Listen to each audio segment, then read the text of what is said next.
It's the Lean Podcast. Hi, my name's Kira. Hi, my name's Romy. And this is The Lean. The Lean. Well, we should actually say this is our mini-series. This is the Lean mini-series. Series. Oh, brand new series. Still can't speak. Well, you know, one day we'll be able to speak English real good, I swear. Pretty well. This is our mini-series on remote interpreting. Remote interpreting. All about it. Why have we chosen this topic, Kira? Give us a little bit more. Well, Romy, let me tell you. Tell me all.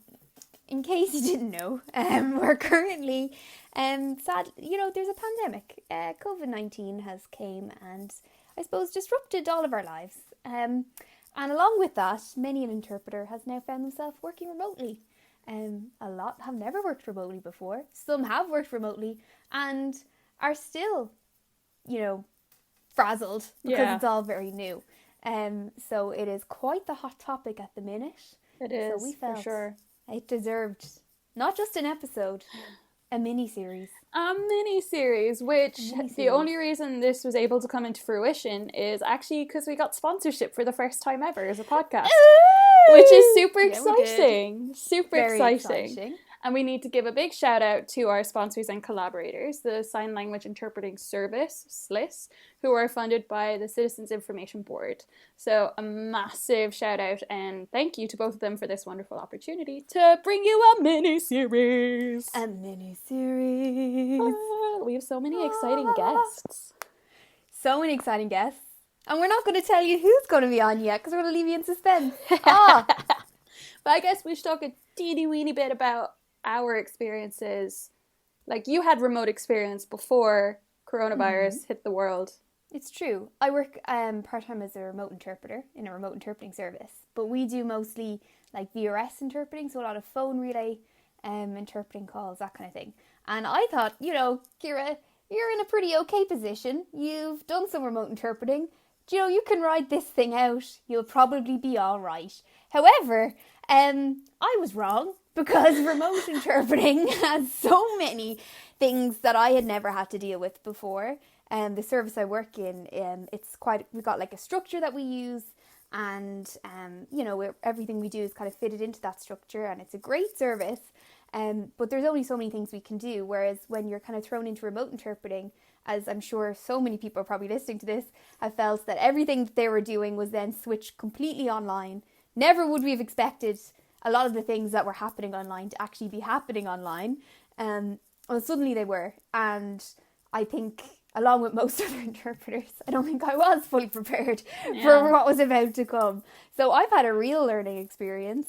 I don't know about you, Romy, but I find remote interpreting quite hard. I won't lie. It's so hard. So before this, I was always on site interpreting because it was a lot of conferences, high-level meetings, workshops, not things that one would ever consider putting online. And then boom, they're all online. And it was a scramble to get my setup going. It did take quite a long time to get a decent studio space going. I work with a company called Overseas Interpreting, who as a team we worked really hard to make sure we have a very good setup, but it did take quite a long time to get things. I think I had to wait 7 weeks, maybe even 2 months for like the proper camera, the lights, the everything. And then we got like a backdrop and it was the wrong size. And then you do conferences online and working as a team online, it's so different and so challenging.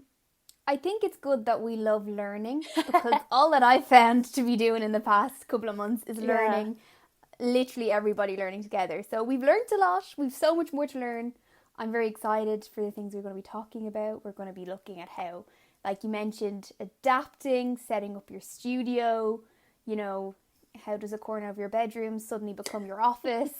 You know what I mean? Yeah. There's so much. So that's definitely something that we're going to be chatting to one of our guests about. We're also going to take a look at boundaries, considering it used to be you would go to your job and you would come home, or you'd go to your VRS setup and then you'd come home. Now we're kind of stuck in our houses working and the boundaries are getting a little bit vague.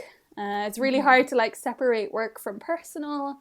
And much, much more about that. We'll be taking a look at that. There's just so much. There's so much to remote interpreting. I always think it's like a different way of interpreting, if you like. Yeah. It's a different, you know what I mean? Yeah. And like, we got wonderful training. We did. And we've had to kind of use that training and try to adapt it to remote interpreting, because it's a whole other ball game. It's just wild. Not only for interpreters, but for the deaf community as well, because now everything is even more remote. I mean, there's got to be some positives to that, maybe more access than there originally was, but there's got to be some challenges with that too. So that will also be another thing we explore on our mini series. Exactly. How does a 3D language suddenly become 2D?